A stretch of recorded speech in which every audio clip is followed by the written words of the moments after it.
So in this call, we will understand that what InfraGuard is and how we do what we do, so that it will help you when you guys are talking to our customer or when you are qualifying a lead. Uh, we are into server management, but if someone is targeting uh, something else, uh, then there might be a gap between what they actually want and what we are offering. There are multiple scenarios where I have seen that someone is managing a hosting company. So what they have is a application. They want to manage an application, but since it is related to server, since it is related to hosting, so I see a lot of leads coming in which are not where the customer don't actually want to go inside the server, but they just want to manage some application on top of that. Okay. So the idea for this call is to understand that what we do, how we do it. Okay. And then there will be another session uh, where we will discuss how to reach and who to reach. Okay. So we have listed down the agenda for this call. Okay. So we'll do a quick walkthrough of what InfraGuard offers, what kind of customer they have right now. We'll then go on InfraGuard application to show how the servers are brought on the platform. We'll also see how users are brought onto the platform. Then we will go over various features which we offer. Now, for this workshop, what we generally do is we ask the other person, like you guys, also to follow along with me. But since this is a call related to, this is a call among the salespeople, then I am just going to show you what we do and how we do it. Okay. Well, I'll start with the introduction, and feel free to interrupt me in between if you have any question, any concerns. Okay, if you want to dig deep in any of the feature which I will be showing. And just to tell you that I will go in detail of each and every feature. I will not tell you that how we do, not only tell you that how we do patch management, but what is the requirement, why patching is done, how it is done currently in the industry, what is bad in that, and how we are changing that. Okay, so we'll cover everything. Uh, Sometimes your voice is breaking. okay, okay.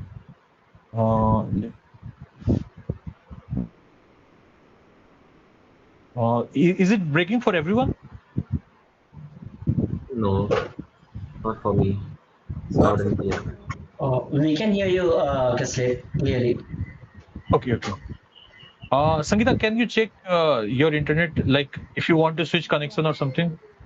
Yeah, just a minute. Okay. It's a broadband connection, but it's working fine. Okay, continue. Okay, okay. So if my voice break for you, feel free to like interrupt me if you miss some point. Okay. Yeah, And anyway, definitely. we are recording this session. We will have this recording. So later, if you miss something, you can go over the recording. I hope the recording will come fine. Yeah, definitely, definitely. Okay, okay, okay. Yeah. Yeah. So InfraGuard is a unified server management application. Okay. The word unified is added here because we don't discriminate between what kind of server are being managed and where that servers are located. Generally, a legacy system, they have to go through all this filter of what to manage, where to manage, and there are various reasons where the servers are located, and depending on that, like depending on which cloud platform is being used, what operating system are there, and what is the local guideline for managing the server. So everything are kept in mind, and flow is created in that manner. Even if you go for on the big cloud companies like AWS, Google Cloud Platform, or Microsoft Azure, you will see that they actually have to divide management of their server in various streams, since they are offering a wide range of customers. But we have eradicated that in InfraGuard and created a single dashboard which can manage any kind of server from anywhere in the world at one single place. Okay. This is done so that the customer have the ease of managing all their server related need at one single place. I will give you an example where, let's say, a company is there which want to use multiple cloud platform and multiple server for their use case. Let's say they are using, for server, they want to use Amazon Web Services. For database, they want to use Microsoft Azure. And for uh, image processing or for processing a lot of data, they want to use Google Cloud Platform. So they have to select server from these different cloud platform. Okay. For hosting the application, they are using Linux server, and for interacting with that application, they are using a Windows. So the scenario here is there are three cloud platform and there are two operating system. Now to set up this, they actually will have to build 5 different team for them in-house to be able to manage their application properly. But they don't have to do that if they are using InfraGard to do that. InfraGard can bring all these servers from all these cloud platform and operating system and show it at one single place. And then these server can be applied to something called bulk action. So if you want to take a bulk action, you don't actually have to go and select your server. You can directly take it from one single place. So the idea here is to provide a unified server management platform where you can manage any server from any cloud platform or on-prem server at one single place. The way we pitch it to our customer is we are cloud platform agnostic and we are operating system agnostic. Okay. So this is what convey them that it doesn't matter from where your server are or whatever reason or whatever cloud platform, you should be able to manage at one single place. So the benefit here is they can see all their server at one single place. Plus, they don't have to set up 5 different teams to manage all these 5 servers. They can do it with InfraGard. Okay.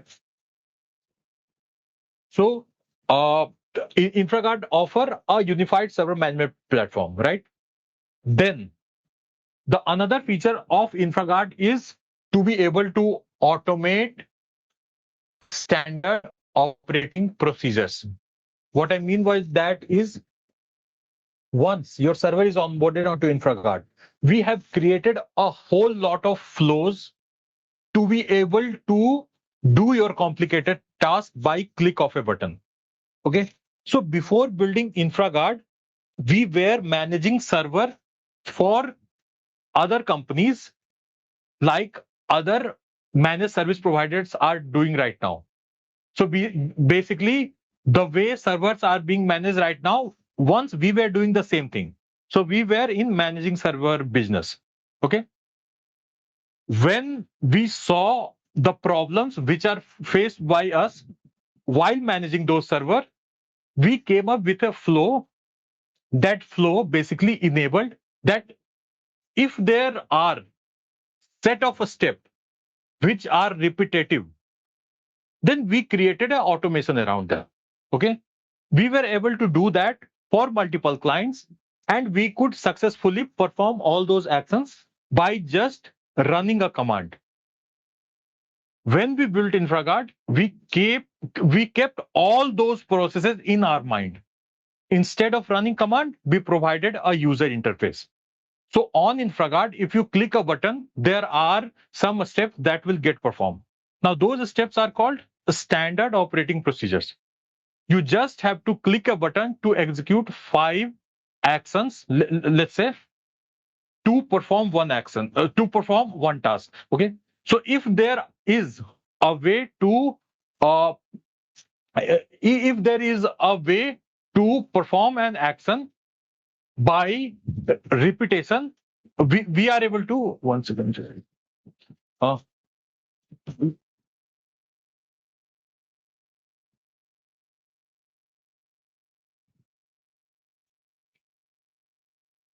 Sorry about that. Yeah. So we are able to create a flow around that and then we are able to provide that standard operating procedure in way of automation. So there are two ways. One, we are cloud agnostic and operating system agnostic. And second is every standard procedures which are being performed by managed service provider, we have automated that and we have created a button for that. Okay. So some of the features which we provide in automations are patch management, script execution, application management. The third thing which I'll talk about here is the access management. So the idea here is to mimic what is being done in real organization. When you join a real organization, you are added as a user, you are assigned a role, and you are given a task. With InfraGuard, you can exactly copy the same process. Once you are added onto InfraGuard, you are assigned a role that can be of a editor, patch operator, contributor, or reader, depending on what kind of work you will be doing on the servers.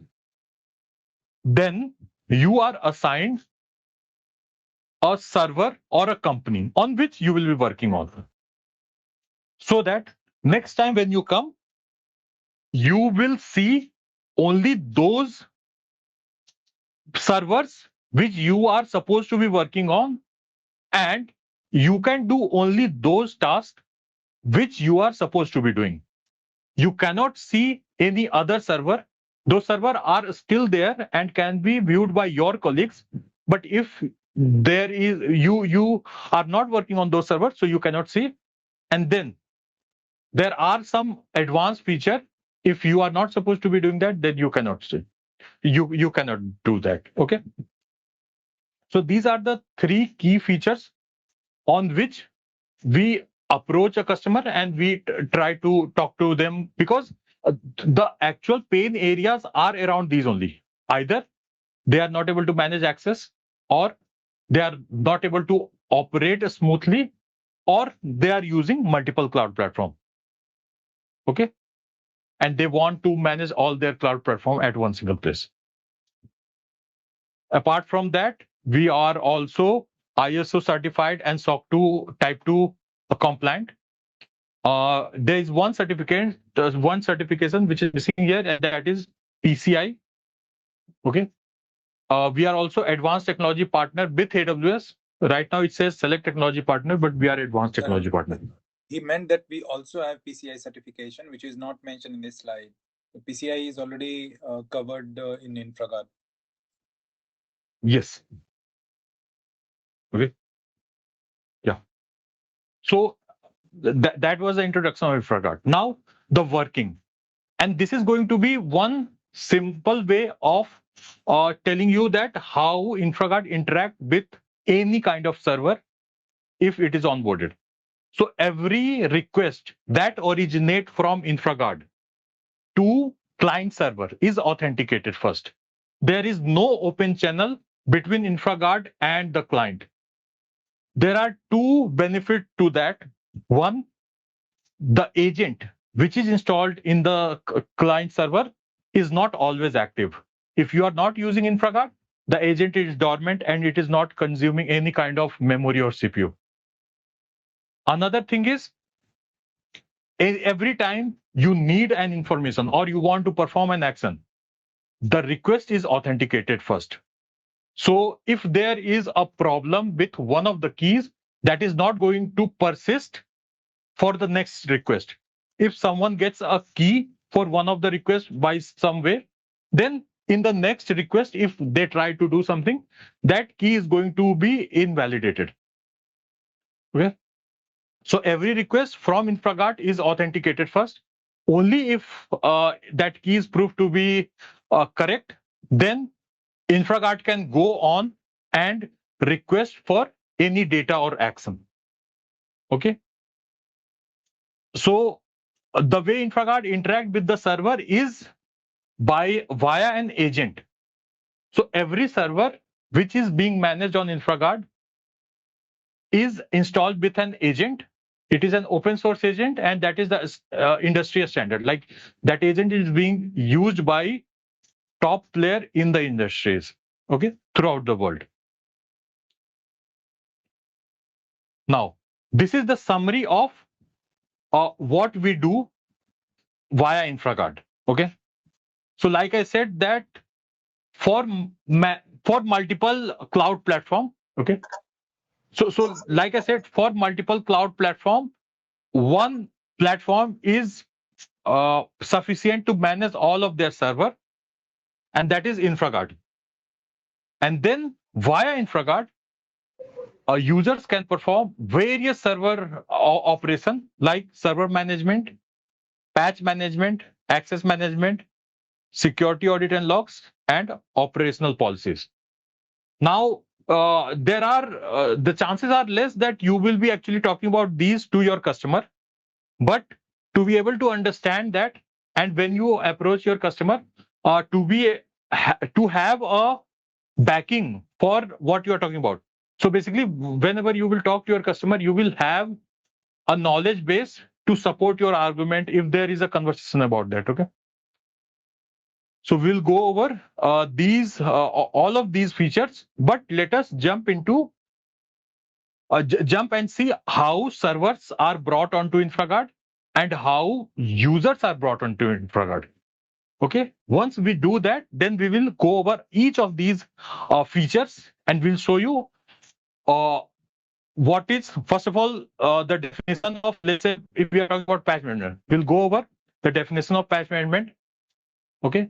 How it is being done how it is being done in industry right now, how they are doing it wrong, and what difference InfraGard is making, okay, and the benefit of InfraGard. But let us bring some of the server. So we'll go and see how servers are being onboarded onto InfraGard. You guys don't have to do anything. I'll just take you through all the steps, okay? And like I said, that generally I ask for everyone who is attending the workshop to do in their system, okay? Okay. So now, like I said, that you can onboard server from multiple cloud platform onto InfraGard. So this is a simplistic view of how that can be done. Okay. The only difference here to notice is that for AWS, we are asking you to attach IAM role to an instance. And for Azure and GCP, I am saying that install agent on instance, install agent on instance. Okay. The reason behind this is AWS already comes pre-installed with the agent. So you don't have to do that. So you can skip that. For that reason, the AWS onboarding is a lot quicker. So for every POC, I ask them to bring the AWS instances so that it can be done a little quicker. Once they have a grasp, they can obviously bring their AWS and GCP server in consecutive sessions. Okay. And once the agent is installed or the IAM role is attached, we ask for some information to be added onto InfraGard, and then in InfraGard start managing their server. I will very quickly take you through those steps. Those are not important steps, but you should know, okay, when you're talking to the customer. So this is the role ARN, which is getting created onto InfraGard. Okay, I can show this to you on the AWS platform also. Yeah.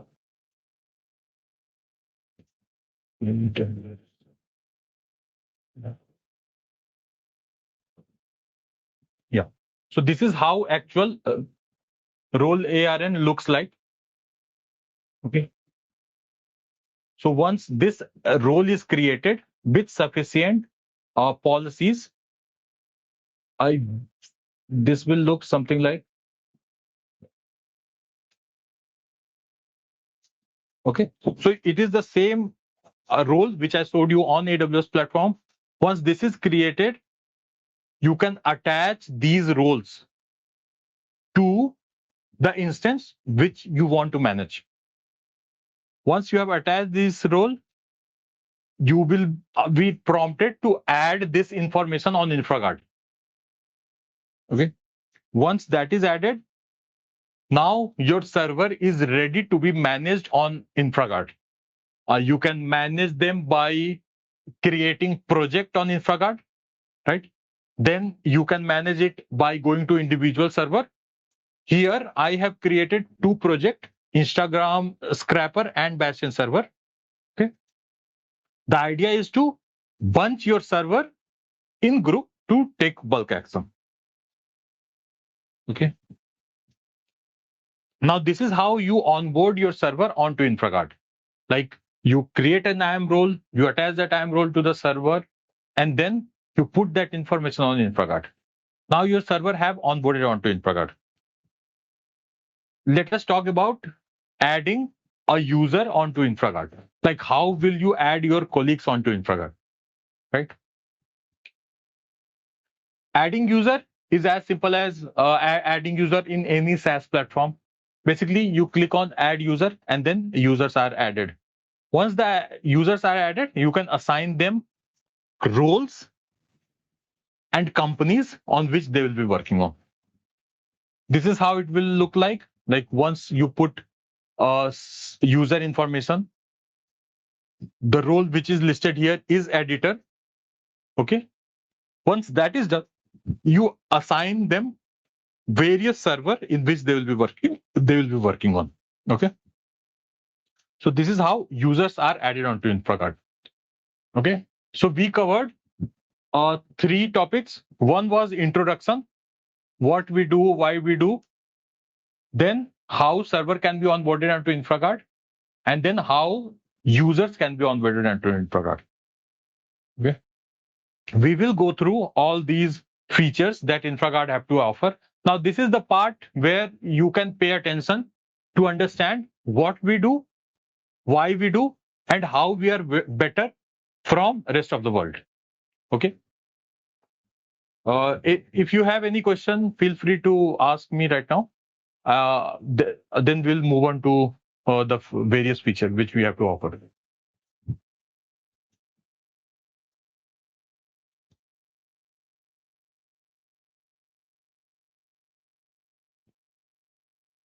Okay. Anything from your team, Manoj? If any one of your colleague want to ask. No, nothing at the moment. They are just in fact logging in from their end because I got some other activities, so I'll be moving on, and these guys are joining in 2 minutes. So Okay. Okay. So should I wait for them to join, or will they be able to listen everything? if you can just wait for 2 minutes, that would be great. Okay. Okay. The recording is in progress, so just make it quick. Yeah, sure. Just 1 minute. Okay. Okay.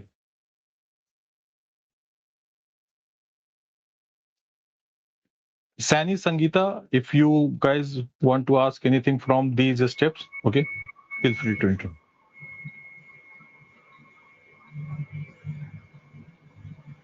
Sure, I'll. Okay.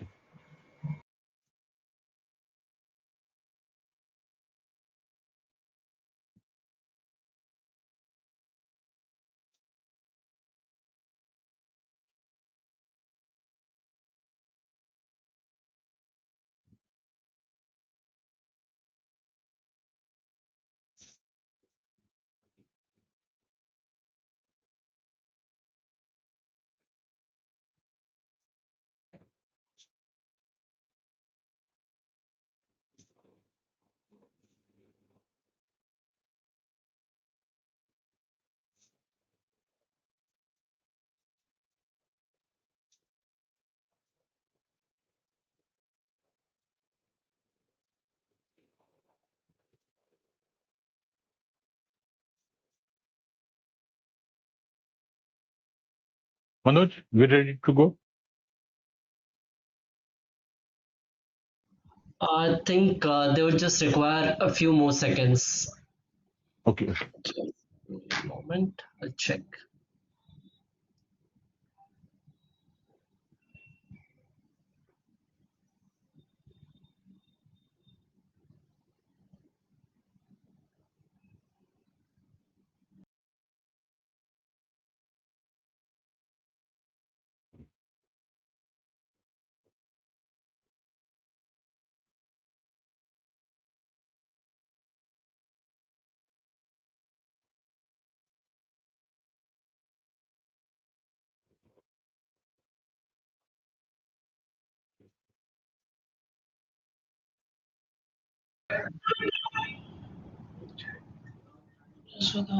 First one.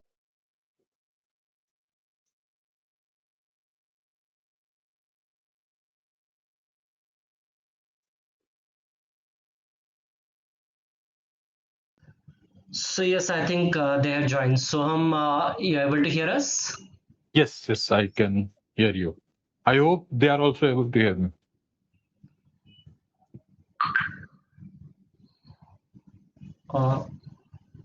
Okay, should I resume? Yeah, I think we can start. Yeah. Okay. So we will go through all these features in detail. So to be able to talk to your customer, you have to understand what these features are. Why do we do what we do? And then what's wrong, like how they are doing it currently and how they are doing it wrong, and then how we will be able to help them. Okay. So we'll start with patch management. Now, how patches are being installed right now in traditional way. So I'll start with something that does any one of you understand what patches are and how the installation of that work?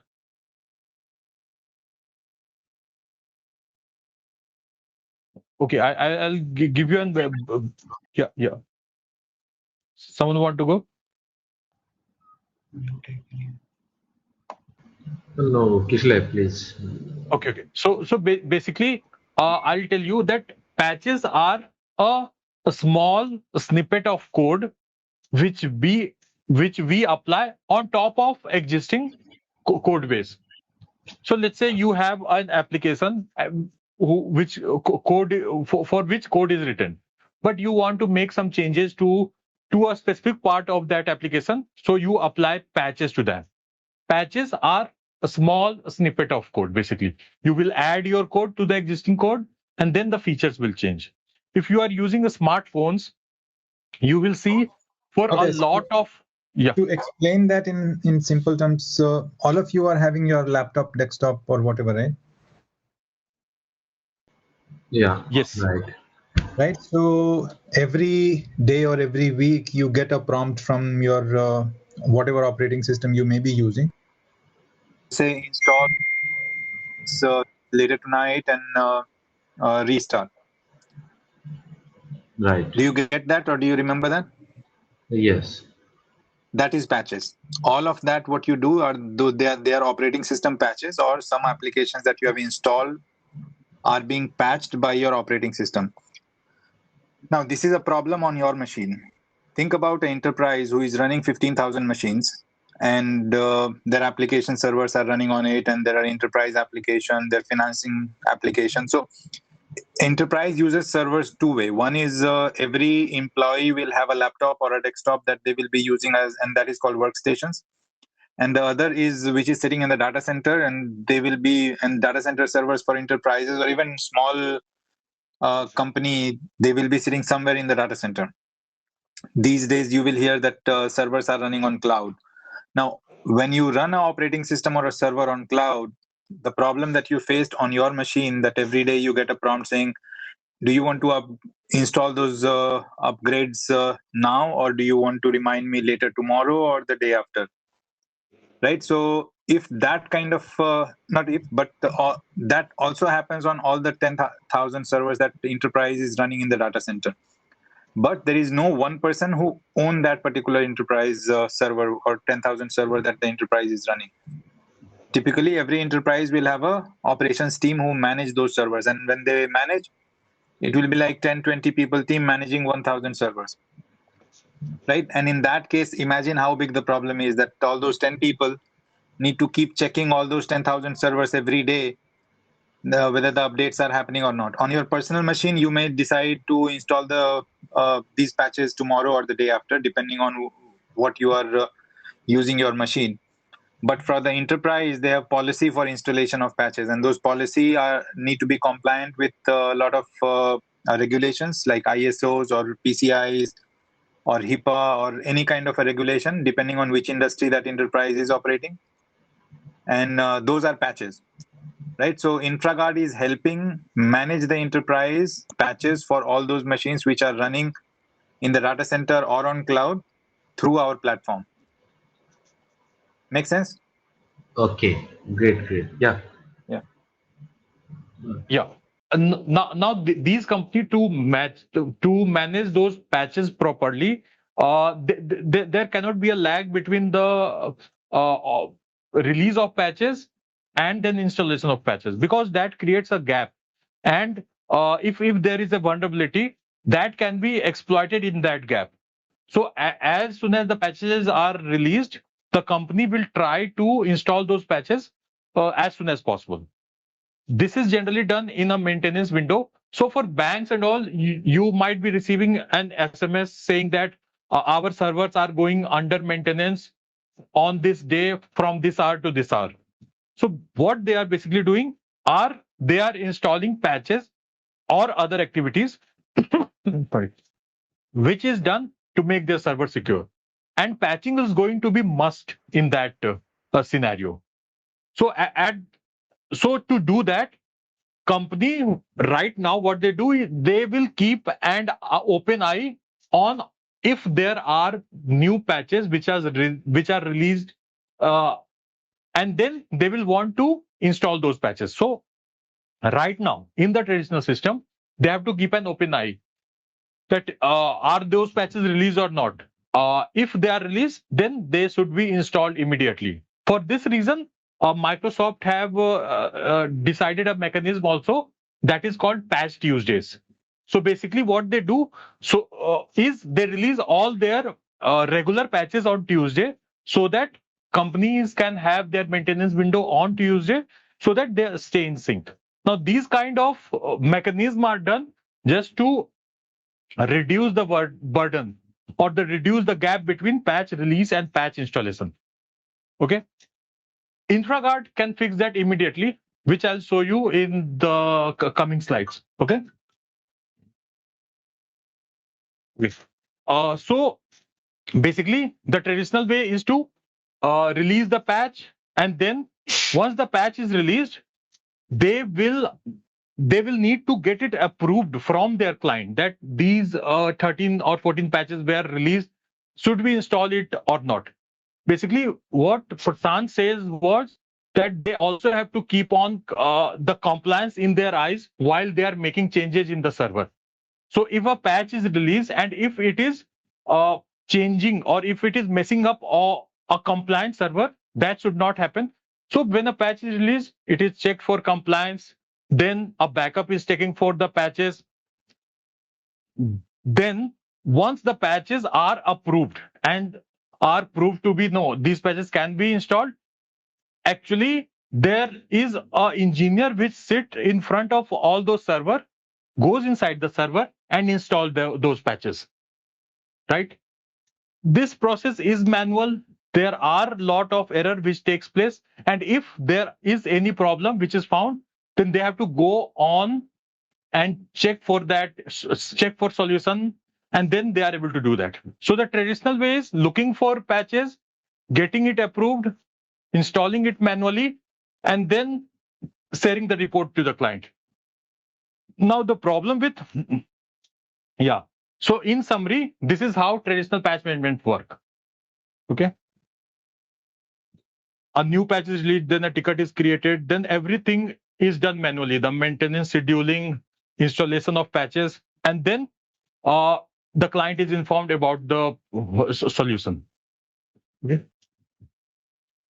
So this process is extremely slow, first of all. Then to be able to get inside the server and do all this activity by manual, by a person requires high skill. You actually need to understand all the commands, and since you have given a lot of power, since you are inside the server, it is required for you to be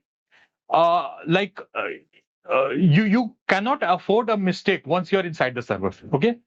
And also the process, what they perform here are a standard operating procedure. So installation of patches can be divided into steps, and we can create a procedure which can do that. Okay. These are the challenges which current company face while installing the patches. Okay.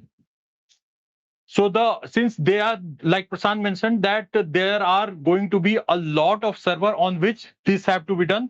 So the process become extremely complex. Okay. And then the maintenance window, if it is being done manually, then the process is extremely slow. So it is possible that the maintenance window will increase.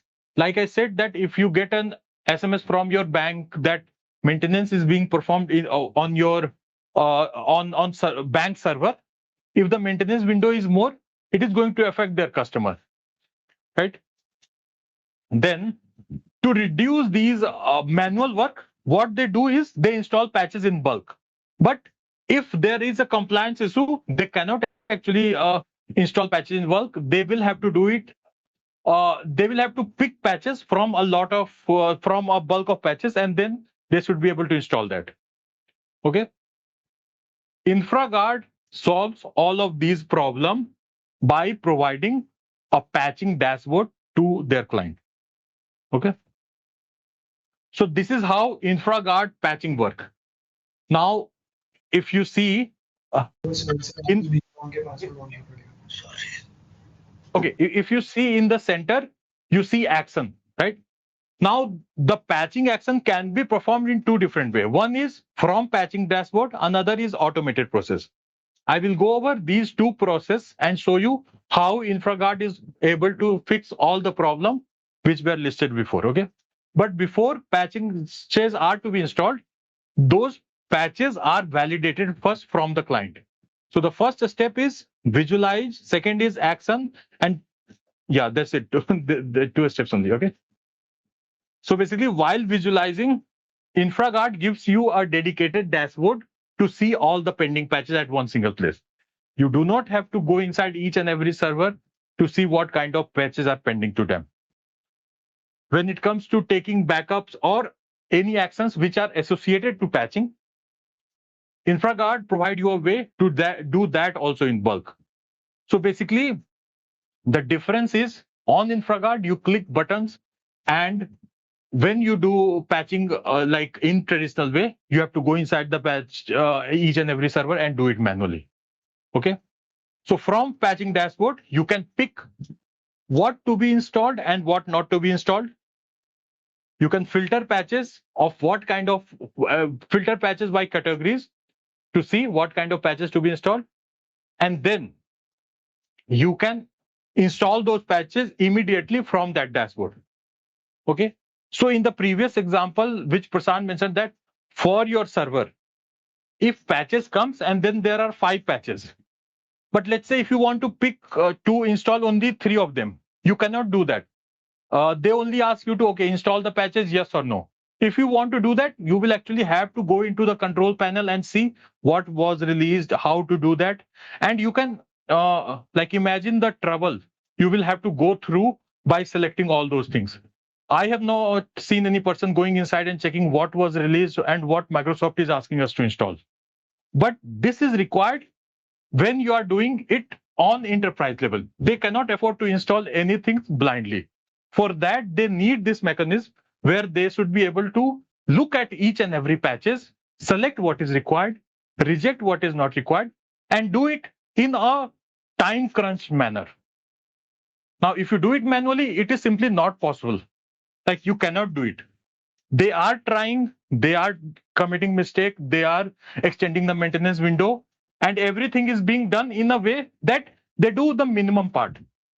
With InfraGuard, there is complete transparency between what is being released and what is being installed. They have to click one button to see what are the patches available to be installed.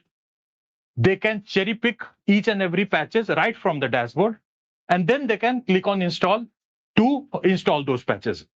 If they want to take a backup before installation, there is a button for that.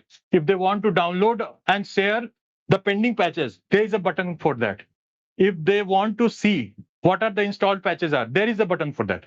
So the complete solution related to patching is integrated in one dashboard, and it can be done in bulk for many servers. Okay. And everything which you do is InfraGuard is logged so that later in point of time you can come and you can see what was done on this server, and a report will be sent to all the stakeholder or your ticketing system if you wish to do that. So it is providing an end-to-end solution, plus it is also providing you a way to see what was done at that point of time. If you want to replicate that in the traditional manner, you will have to go through piles of logs just to understand one small problem in the server. With InfraGuard, the logs are created in CSV, comma separated value files, which can be opened, and all the logs are comprehensive. You see your instance ID, you see your patch version, you see your patch name, you see which user installed it on which server at what point of time. Okay. And just imagine doing all these patching operation on multiple operating system. So you have to be skilled in Windows to patch Windows system. You will have to be skilled in Linux to patch Linux system. You will have to be skilled in AWS to do it on Amazon Web Services. Same goes for Azure and cloud platform. So everything is eradicated if you are using InfraGuard. Plus, if there is a new cloud platform which is introduced in your system, so let's say your company is expanding their services to Alibaba. Now they will have to learn how to patch servers in Alibaba, how to manage their server, but not if they are already using InfraGuard. Just bring those new server onto InfraGuard and patch them as it is. Okay. So everything which I said that there is a button for that, that is done when you are doing it manually. There is an option in InfraGuard to automate the whole patching process. For patching a server, you don't actually have to touch the server. You can create policies and assign it automation steps custom to your requirement to patch those server. Okay. So that is the part, the last one, which is automating policies. These policies will go ahead at a time of your choice. It will go and scan all the server. It will bring all the pending patches and it will create a ticket saying that on these server, these patches are pending. These patches can be reviewed by someone to approve or disapprove. Then for all the approved patches, for the approved server, the patches will be installed automatically. You don't actually have to go and click buttons, even click buttons to install these patches. These patches will be installed automatically by InfraGuard at a time of your choice with actions like taking backup, restarting server, everything, which can be created custom from InfraGuard dashboard. So at the end, what you get is you get your server patched in the maintenance window without even touching your server. Okay, so in two ways, InfraGuard can patch. One is from patching dashboard, it will go click buttons to perform patching in bulk on your server. Then create a policy once to perform only those actions which is required by your company. And then it will patch all of your server. Okay, and it will keep on doing it forever till the time you ask it to stop. Okay. Questions, anyone? No, for me it's clear. Okay, nice. If you guys have any question, okay, feel free to interrupt me. Okay, so this is how the reports look like when the patching are actually executed. Okay, so you can see the server ID, you can see the server name, server status. If there was an error while installation, patch name. Okay, so everything is there. So this is from one of the ticket which we were using, I think, Zoho to test out this patch installation. So on Zoho Can ticket, you zoom little bit? Zoom. I don't think we should be able to, but It is a picture actually. Okay. Yes. Yeah. We can.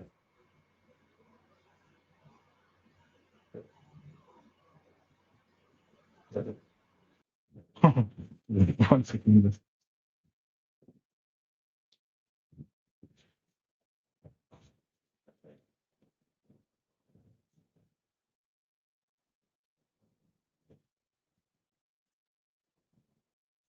Yeah, so we can zoom the whole page, but we cannot actually zoom. It's okay. It's okay. It's okay. You Yeah. can move.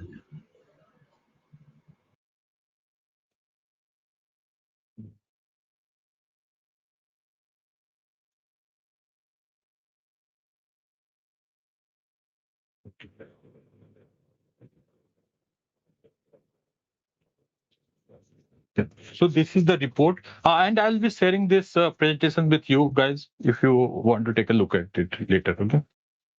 Okay. So this is a summary of how patchings are performed in InfraGard. We will go and you can go and define a patch scan policy. Here it is called schedule because you are scheduling and policy to run forever. Then whatever the patches comes as a pending, that is reported first. Then after that report is approved and reviewed, actual patching takes place. So you have actions associated actions like restart the server or take a backup of your server, or if a server is stopped, you can start it. Then you patch your server, and then a backup is taken after the server, and like you restart. So sometime when you receive patches on your Windows system, it will ask you to restart after the installation of patches. So all those things are automated with InfraGard, and then once the patches are installed, a report is sent to the stakeholder about what was done, how it was done, if there is a problem which need to be taken care of. Okay. And then there are some benefits which we have listed down here to make you understand that how we are better than the traditional patching systems. Okay. So everything can be automated for you to be able to install those patches. Okay. Then there are various filters which can be applied if you are doing bulk patch installations. Like I mentioned, that you can create backups before and after patching. You get to see all the patch history. So there will be some scenarios where you will have to look at one single patch. So let's say there is a virus. So you must be hearing news about that there's this particular virus which is causing this kind of damage to all the Windows server. I remember one of the virus which hit in my previous company. The virus name was WannaCry. So basically, what they were doing is they were putting up some of the they were putting up some of some of the software via email to a system, and then that virus was basically locking the whole system. Okay, so with uh, uh, then Microsoft released a patch to be able to remove that vulnerability, and then that problem was fixed. Now that problem was fixed via patches, which Microsoft released. So if a company had not performed patch management for their server, they were open to be attacked by this virus. Okay. So when you automate the process, you don't actually have to keep on look out for what is going on and what kind of virus are out there right now. You can sit back and relax and let InfraGard do the heavy lifting of finding out what is pending, what kind of patches are being released, and you can be rest assured that these patches will be installed in your system at in the next maintenance window. Okay, and everything you do here, everything you okay.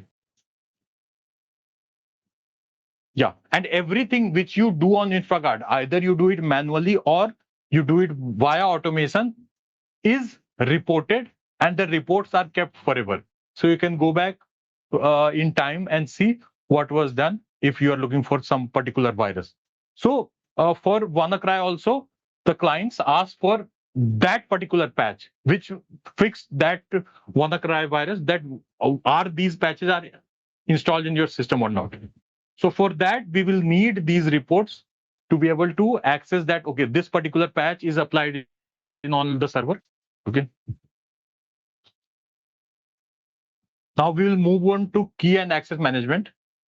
If you have any question regarding patch management, just feel free to interrupt me in between. Okay.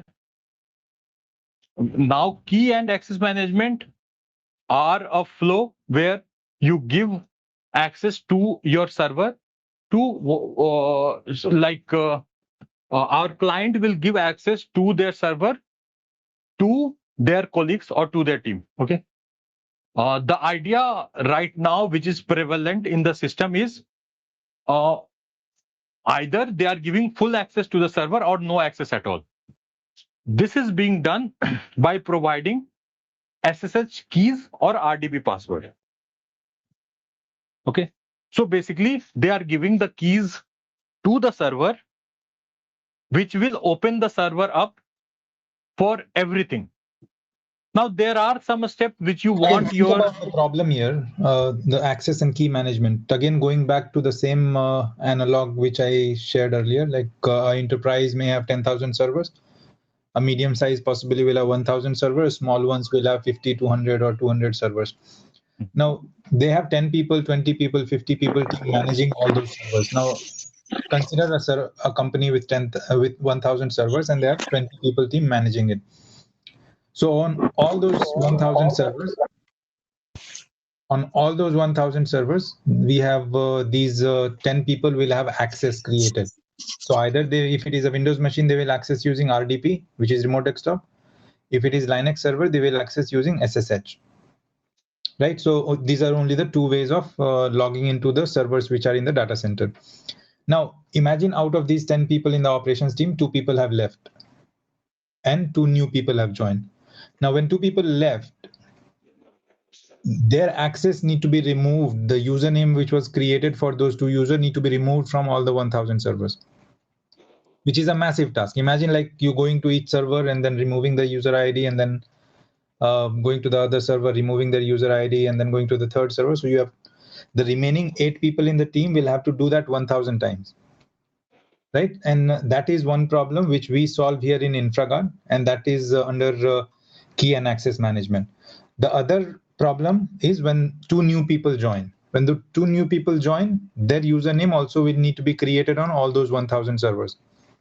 Right. And that again, the problem in traditional world is that somebody in the team who have access will log into first server, create the access of these 2 new people who have joined, then go to the second server, create their access, go to the third server, create their access.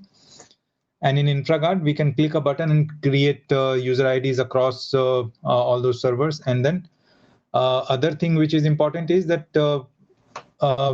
you would have heard that rotating keys, which means changing your password frequently, is a best recommended practice. And that is a best recommended practice even in the data center world, which means this 10 people operations team will have to keep rotating, will have to keep changing their password every 10 days. Now, if they have to keep changing their password every 1 week or every 10 days on those 1,000 servers, they will have to literally go to 1,000 server and change their access, right? Which is a very difficult job. Imagine like every day they are logging into 50 servers. Then also it will take 20 days for them to just rotate or change their password on all the servers. While on InfraGuard, we can click a button and change the password on all the servers in one go, right? That is access and key management. So InfraGuard from access and server key management, we have made this task of managing access very easy, where with a click of a button, you can grant access, you can revoke access, you can rotate keys, which is rotate keys means changing the password. Yeah, Kisla, go ahead. Okay. Yeah. Yes. So I'll take you through the how the key management is being done right now, and then we will show you that how InfraGuard is fixing that. Okay, so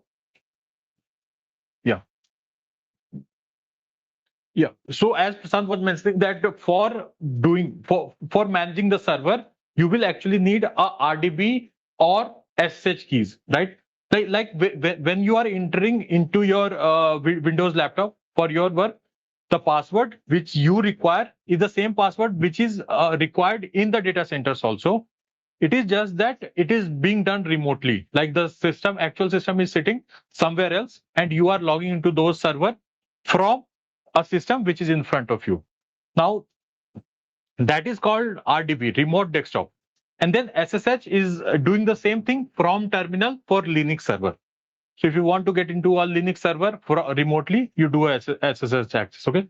Now these keys provide all access. Like if you can RDB into a server, you can do anything into the server. Same goes for SSH. If you can log into a Linux server from SSH, you can do anything. Now, companies don't want that. They want you to perform a specific task for which you have been hired.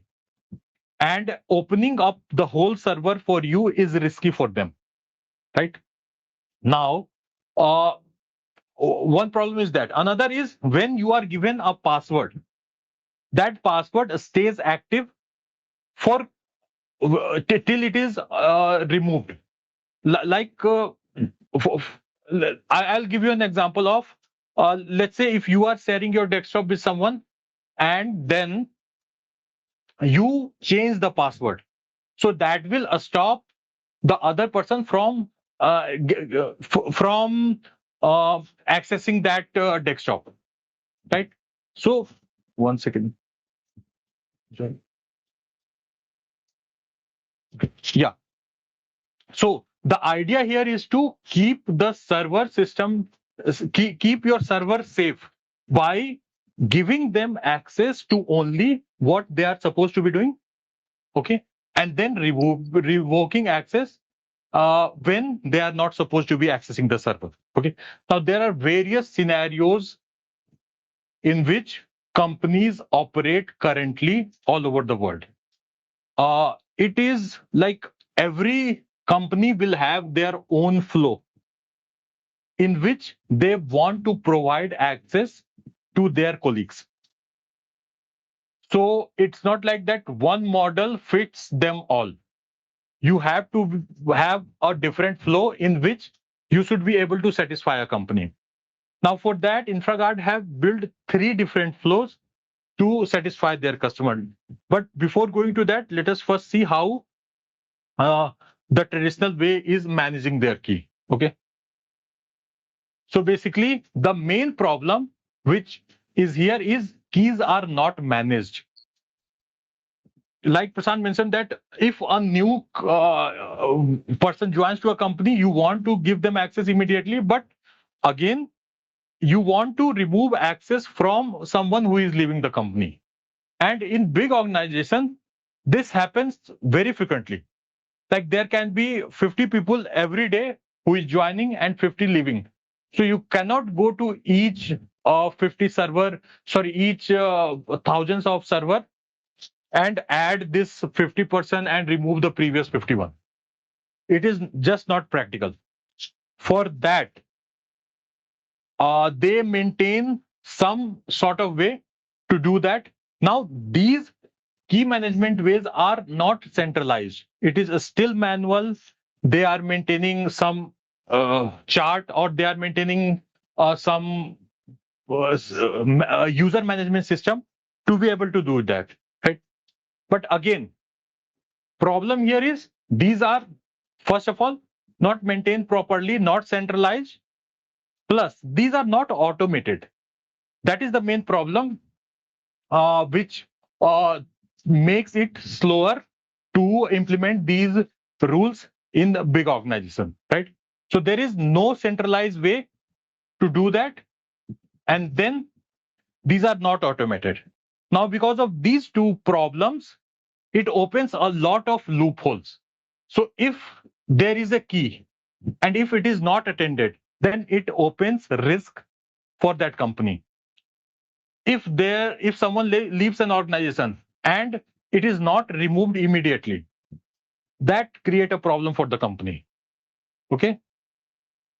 Now, if a key is lying around and if it is not tracked, that creates a problem for a company. Now, InfraGuard, okay, so these are some of the problem which the company faces. Yeah. Okay, I'll just go on to the next slide to show you how InfraGuard fixes those problems. Okay, we are fixing this problem are in 3 different ways. Like I said earlier, that there is not one model which will satisfy all of your customer. So we have 3 different ways. First one is role-based access control. This basically gives a role to a user to be able to manage some of their server on which they are supposed to be working. Now, this is done as a standard access. So let's say you are a regular employee and you are working on 5 server. So we don't want companies to be giving access for those server whenever you start working and revoke that access when you stop working. Since it is being done daily and you might be working in odd hours also, so we give you a role, we give you a server, access those, do what you are allowed to do and do it daily. Then we have just-in-time access. Just-in-time access is done in a way that you will get a server, access to a server only when you are supposed to be accessing that server. But when you are not working on that server, we won't give you access. Like these are done for emergency cases where some kind of maintenance is to be done, but those maintenance are not regular. You don't need that server access daily. Okay, so let's say if you will be working on server for 8 hours, you get access for 8 hours and that's it. That's why it is called just-in-time access. Okay, and then there are key rotation policies. Now, like Prashant was mentioning earlier, also to add in just-in-time access methodology. So just-in-time access are for those companies who believe in no trust policy. And I'll give you example. Like again, 1,000 servers scenario enterprise is being managed by, and those 1,000 servers run all the critical application of that enterprise. Which means that if those 1,000 servers are compromised or any kind of a malicious activity happens, the business of that enterprise, whatever big size that may be, will stop right away. Right? So think about Amazon.com or think about Flipkart. Their website is running on a data center which has thousands of servers. If that data center gets compromised, Flipkart business will stop right then and there. Like which means if Flipkart.com is not available, then their business is down. If Flipkart.com is down for one day, they will lose at least 50-60 crore of business for that day. If it is down for 1 week, they will lose it like 300-400 crores of business. Now, for that kind of a company, they all believe in no trust policy, which means that even if they have an operations team of 10 people, 20 people, they don't believe even their operations team. And for that kind of a scenario, they will have a just-in-time access. Because whenever there is a maintenance activity required, they will open that access, and when the access is opened, that access is being tracked in the ticketing system. That okay, because of a problem which happened in the environment or because of a maintenance activity which is scheduled in the data center servers, access of Prashant was created, and here is the access, and that is being tracked in the ticketing system. And I will do the action on whatever server was required, and then once I close the ticket, my access is revoked right away. So that is just-in-time access is complementing no trust policy of the organization, and people who believe in strong security, they will need just-in-time access. Yes. Yeah. Okay. And the key rotation policies, these are as simple as changing password of your system. But these are powerful when it is done regularly and it is automated. So basically, let's say you have thousands of servers and you have been managing them, creating keys, distributing keys, everything. But if you fail to rotate those keys on time, it can cause a problem. So what InfraGuard does is, irrespective of what you have been doing with your server on while taking care of those server, we will rotate each and every key, generate a brand new key, and send it to only the concerned people. So if there was a key which was shared before, if there was a key that was if a laptop got lost, if a mobile got lost, and it has a key, so all those access to all those keys which are untracked or got missing will be stopped immediately, and then new keys will be generated which will only go to the stakeholder. Okay, so I will go over all these three flows in a little more detail one by one. Okay, feel free to interrupt me if you have any questions. Okay, so like in the role-based access control, basically the idea here is to okay, one second. Yeah, so in role-based access control, you get control over who are able to access your server, what can they access on those server, and how they are accessing it. Okay, so you can see that first of all is who sees what they can do with what they see, and how they can do. Okay, the first one is the who. Answer to the who is the person who is added in your portal, in your InfraGard portal. They can do it, and what they can do. So they can do all the operations which are relevant to that role. Okay, and how they are able to do it? They are able to do it only by the roles which are assigned to them, right? And only the companies which are assigned to them. So they will only see on those companies which are assigned to them. And if they start executing their actions which are assigned to them, they can only perform those which are relevant to those companies. So sorry, which are relevant to the role which was provided to them. Okay. Now like I said, that there is not one particular model which fits for all the access mechanism. The first one is role-based access control. It gives you an standing access. So basically, there is no repetitive process of assigning the server or non-assigning. Like Prasad mentioned, that it is complementing the just-in-time access. So in just-in-time access, you actually have to provide access and then revoke access every time you do that. With role-based access control, you can get rid of that part, and you can give them a standing access.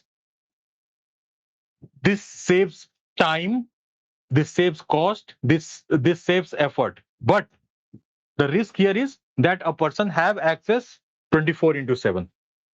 Okay, and everything which they do are logged with InfraGard. Okay, so the suitable scenarios are that they are suitable for big organization. When there are too many server and you cannot keep on assigning role to each and every server. So what they generally do is they will keep all the sensitive server for just-in-time access, where they will give the access and revoke the access. But for general maintenance and for general server, they will give access in role-based access control. Okay. Now we'll move on to the next, that is just-in-time access. Okay, so it doesn't have any standing access like role-based access control. Only after getting a approval to access the server, those servers can be accessed. And once your work is done, or once the time is up, your access is removed immediately. Okay, once the ticket closes, your access is removed. Or once, if you have asked access for 2 hours, then after 2 hours, even if your work is not complete, that access is removed. Obviously, you can go and ask for more access, but this is the flow right now. Okay, so just in time will ensure that you have access only in the time you are supposed to be accessing those servers. Now, this is good for those companies which have zero trust policies. Okay, and which have a small team also. Okay.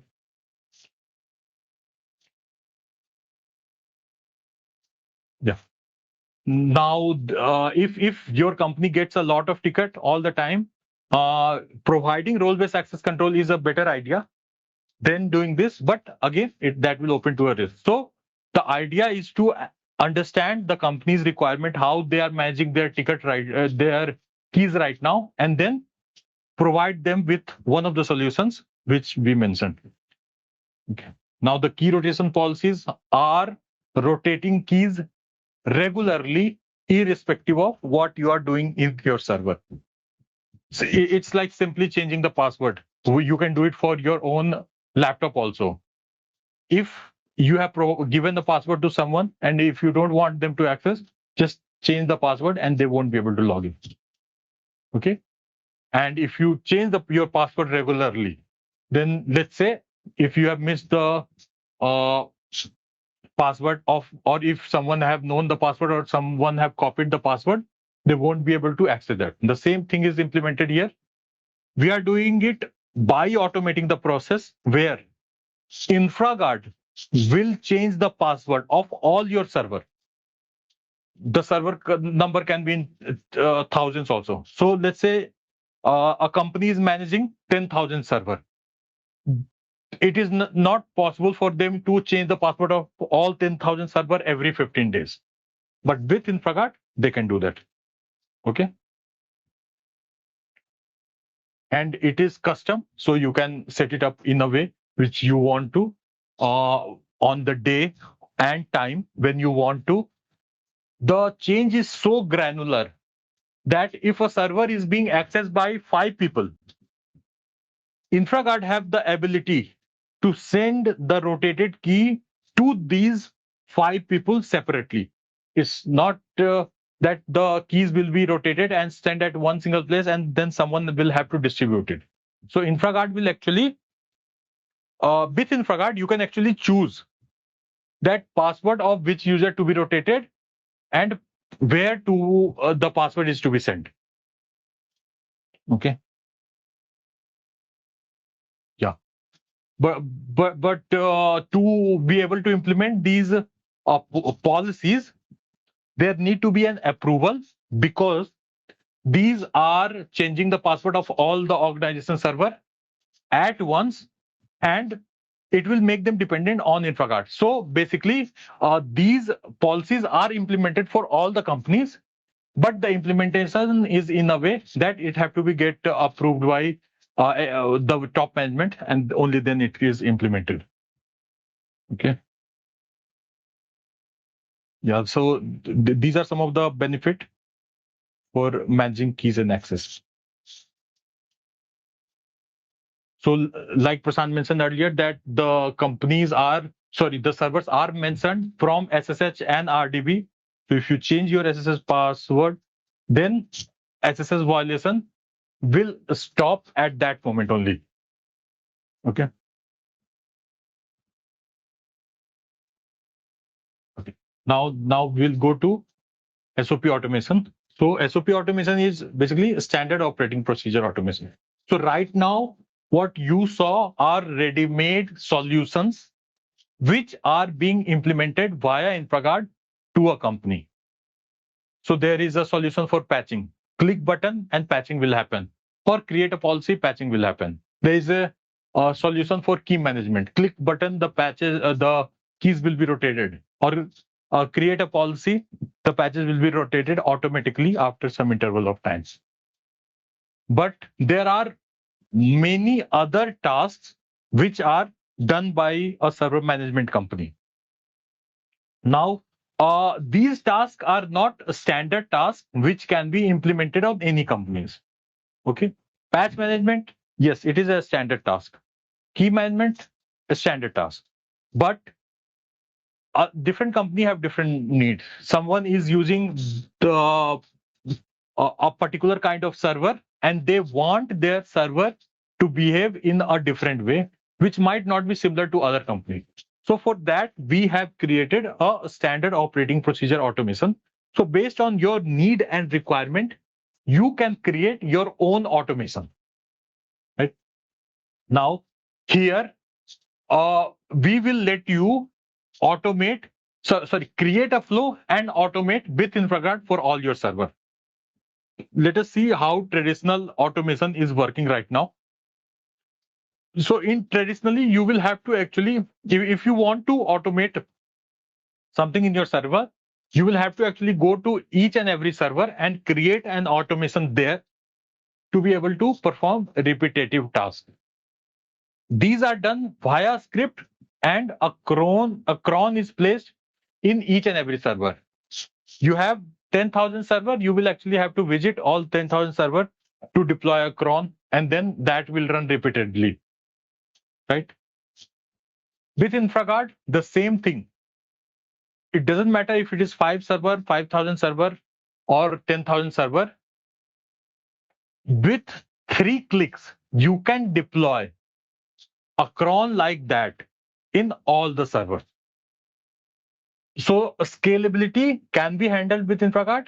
Plus, you can actually reduce your team reduce your effort in a way that it can be achieved with InfraGard. Okay, so let us understand.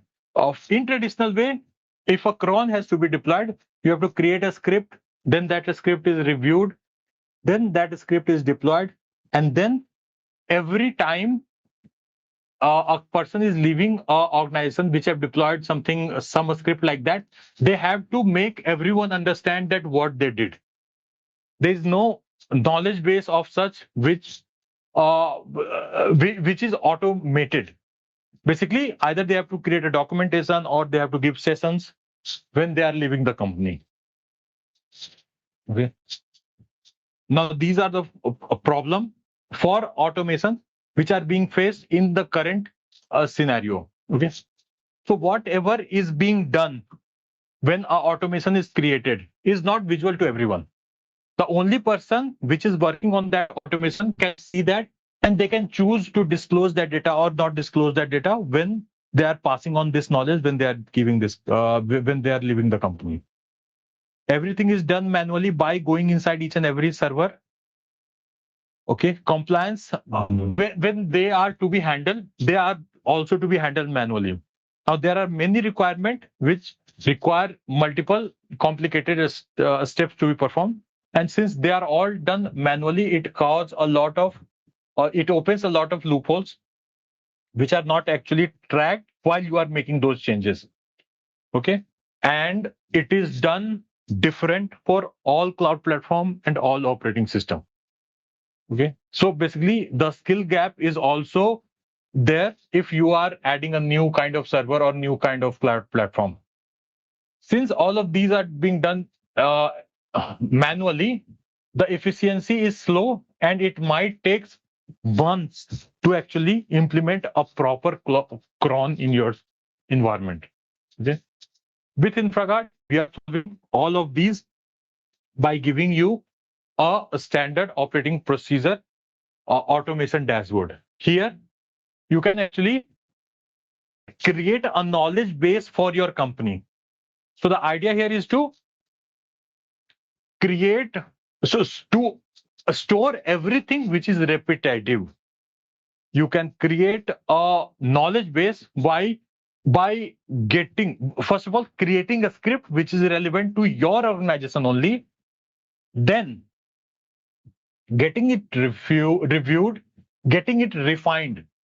And once that script have all the functionality which you are asking for, then you can put that a script onto InfraGard, a script repository, which can be viewed and run by everyone in the company.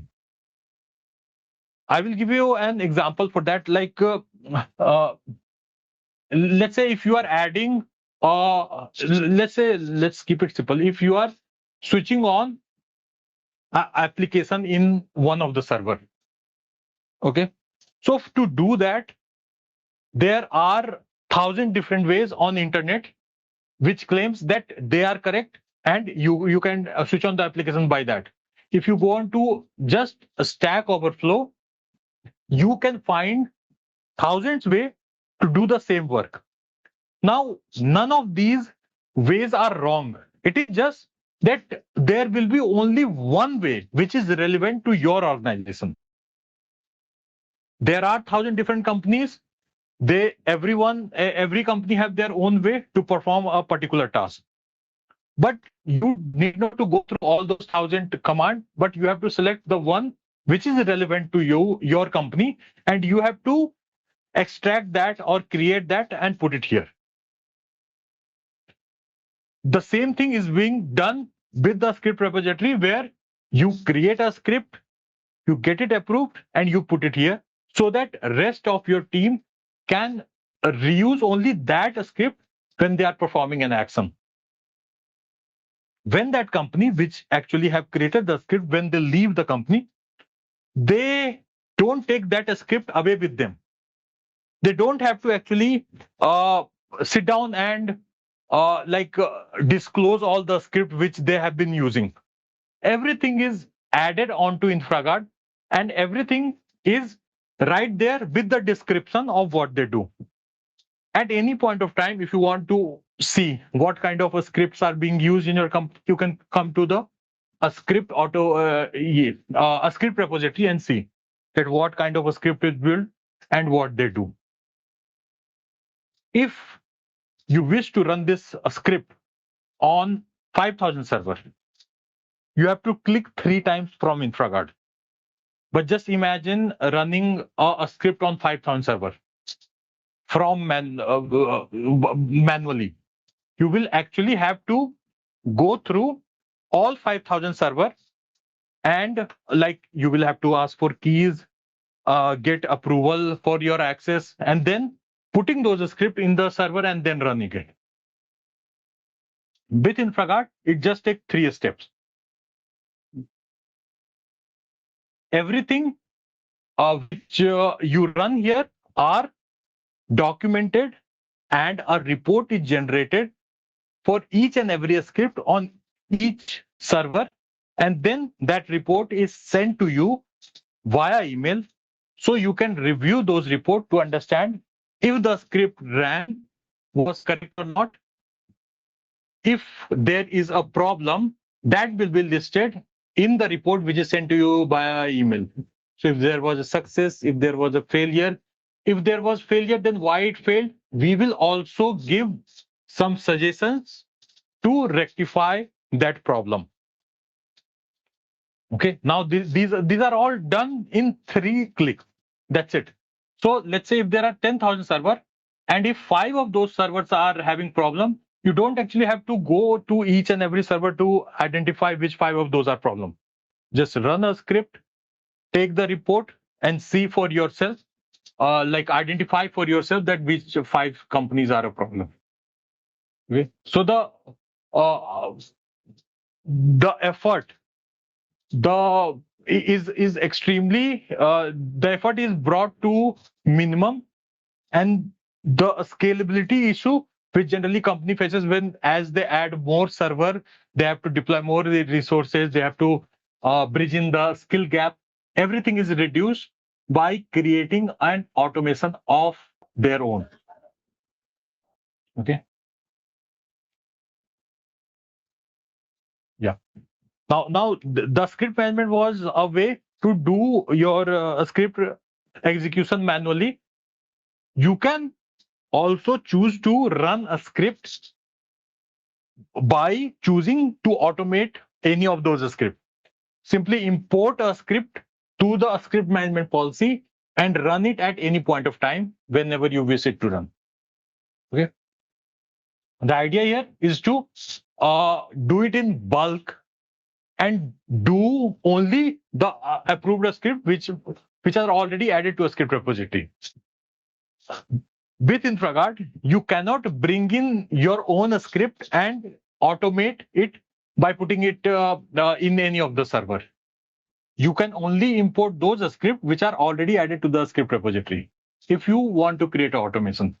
So if you are creating an automation where, let's say you are checking that one particular application is up and running or not in your system, you can create automation for that by adding the script to the script repository and then running it daily onto InfraGard. Now, this is a extremely simple scenarios, but there are scenarios in which this is actually necessary. So in my previous company, I used to face a problem where the cache used to get filled and the application used to stop. Now, this was a constant pain, but there was no way for us to be able to understand that when it is done, like we should be informed that immediately. There are ways to trigger emails to do that. But there were some scenarios when we were missing that email also. Like the cache is full and the application stopped. The email was not actually sufficient enough for us to be able to track those problems. By the time we were able to recollect the email, it was already late. Now, when I look at this feature, I feel like that could have been solved by InfraGard. Clear cache weekly once for all your servers. And that can be done in like 5 clicks from InfraGard. Okay. So this is a simple a script which will run on all your server weekly once. And then you can be rest assured that never in your life the cache will be filled and it will create a problem again. I hope you guys are able to understand what I'm trying to explain. And if you are not, please feel free to interrupt, okay?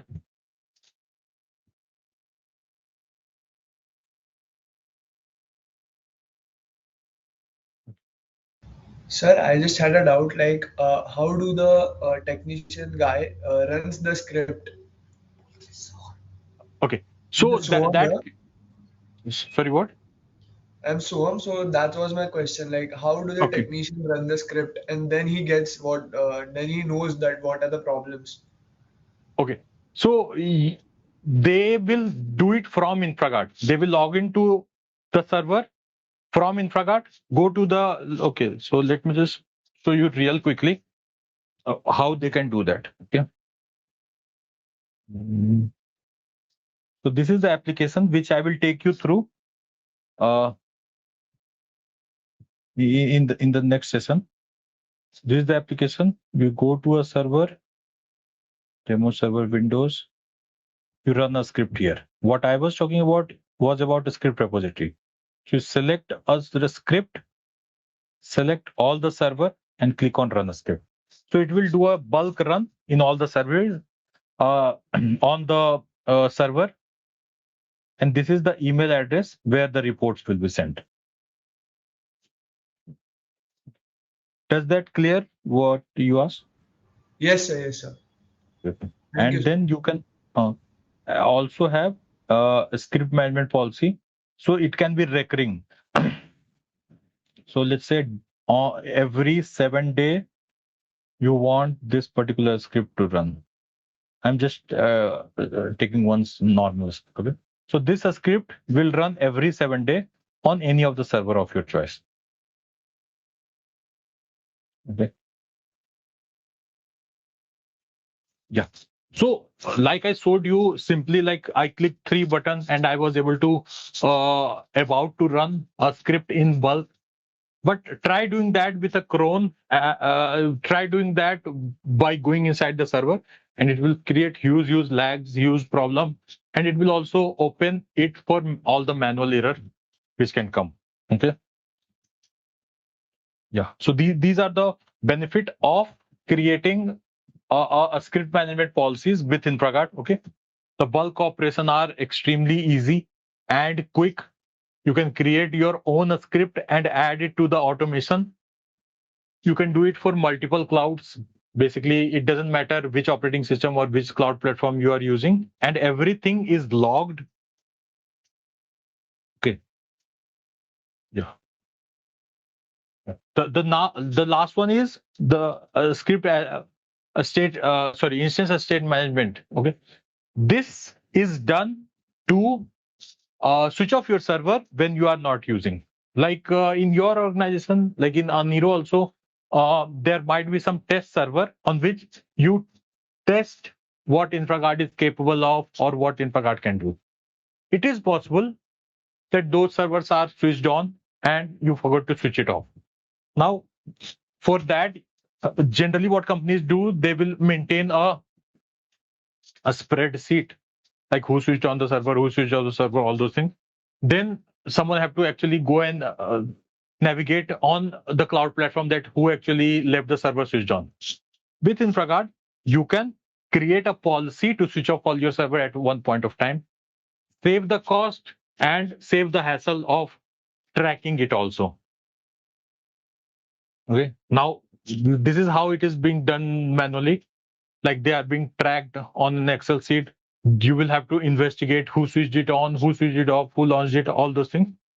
Okay, basically not a fun thing to do, which I have mentioned in the third walk.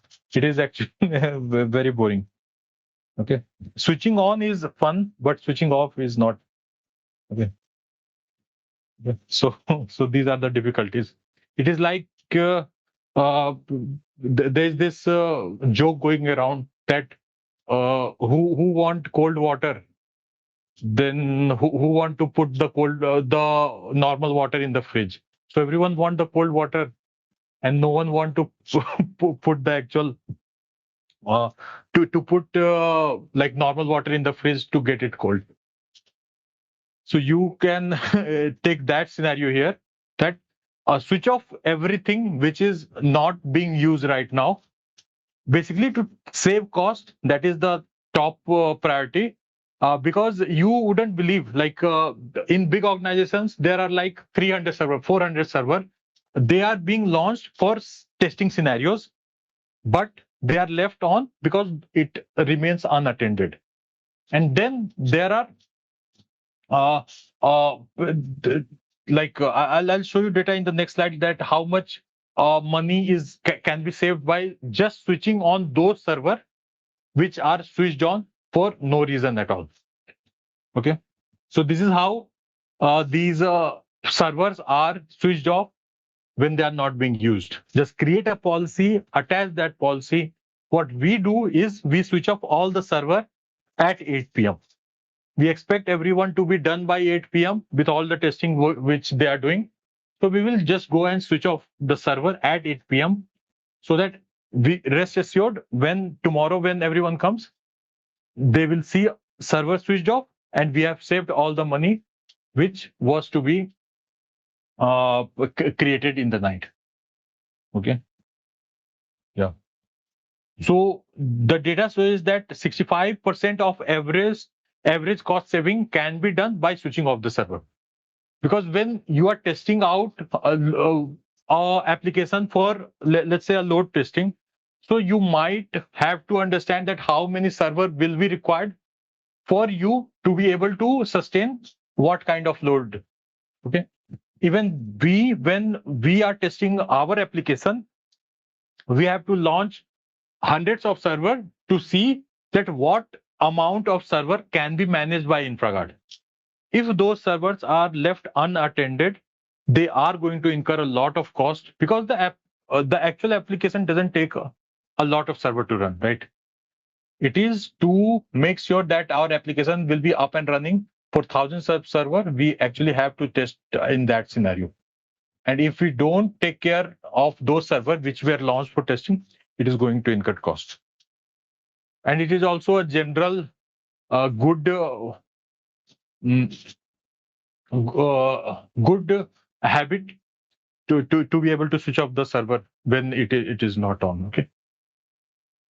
Now these are the places where InfraGard is right now. We have a local office in all these locations. If you wish to know, I can just go over and tell you that what are these countries are. So right now we have customer from these locations. We have local presence in these locations. Okay. And we are looking to expand in Middle East and Europe also. So this is the end of the understanding of what InfraGard is, what we do. Okay. If you have any questions, feel free to ask. The next session will be about the sales process, on what are the features, what are the keywords for the feature, for a particular feature, which you will have to take in mind, and you will have to use it while you are talking to the customer. Okay. And you can run away with that feature, and then you can pitch InfraGard with those things only. Sir, I wanted to ask something. Mhm. So I had two questions on key rotation policy. So how are if someone is given just-in-time access to a server and the key is rotated at the exact moment, so how will that affect for him if he's already working there and he has access to something, and if the key is rotated right at that time, then he would be thrown out of the server, or he would be denied access or something like that. Okay, so when we give just-in-time access, we create a new user. Now that user is not the part of the user, the regular user, which the key rotation will rotate. So let's say a server have 5 users, okay, and you are given just-in-time access to the server. So a 6th user will be created for you for the access. And if it is time to rotate the regular key, only 5 of those users will be rotated, for which we have provided an email address that send these 5 user keys to these 5 email address. It won't affect the one which you are using. Okay. Okay, sir, got it. Okay. You had two questions, right? Or only one? Yeah, the other one was also related to same thing. So I was like, how are how are these key formed? Like this main master key, like you are talking about, how are these keys formed? Because I was thinking these are encrypted keys, right? These they Yeah. have like a high bitrate, kind of like a 128 bit or something. So how are Yeah. these keys formed? So I was just curious about it. Okay, so these keys are formed internally with the InfraGard application. It is like setting your password on your Windows. You go to open your window, go to a user, and you are able to set a new password, right?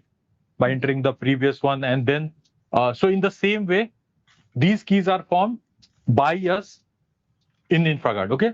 So we randomly generate a complicated password for RDP, and same goes for the SSH keys for Linux. And then we are able to set that.